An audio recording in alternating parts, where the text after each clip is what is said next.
రాష్ట్ర ప్రభుత్వం ఎఫ్ఆర్బిఎం కింద తీసుకున్న అప్పులు 51,277 కోట్లని చెప్పారు. కోర్స్ ఈరోజు ఉదయం నేను రిజర్వ్ బ్యాంక్ ఆఫ్ ఇండియాది కూడా రిపోర్ట్ తీసుకున్న పొద్దున్నే నెట్లో ఈ రోజు కలిపితే ఇంకో 3,000 కోట్లు పెరిగింది. ఆల్రెడీ ఇంతకుముందే 2003వ తారీఖు 5వ తారీఖు తీసుకున్నారు. ఇవాళతో కలిపితే ఇంకో 1000 పెరిగింది. 55,277 కోట్లు ఎఫ్ఆర్బిఎం కింద తీసుకున్నారు. కార్పొరేషన్ గ్యారంటీల కింద 61,991 కోట్లు తీసుకున్నారు. 10,099 కోట్లు గ్యారంటీ లేకుండా తీసుకున్నారు.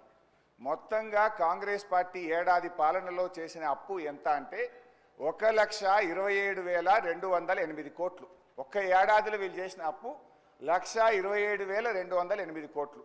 5 ఏళ్లకు మనం లెక్క కడితే ఎంత అవుతుందంటే అధ్యక్ష 6,36,040 కోట్ల రూపాయలు 5 ఏళ్లలో కాంగ్రెస్ ప్రభుత్వం చేయబోయే అప్పుగా దీన్ని బట్టి మనకు స్పష్టంగా కనబడతా ఉంది.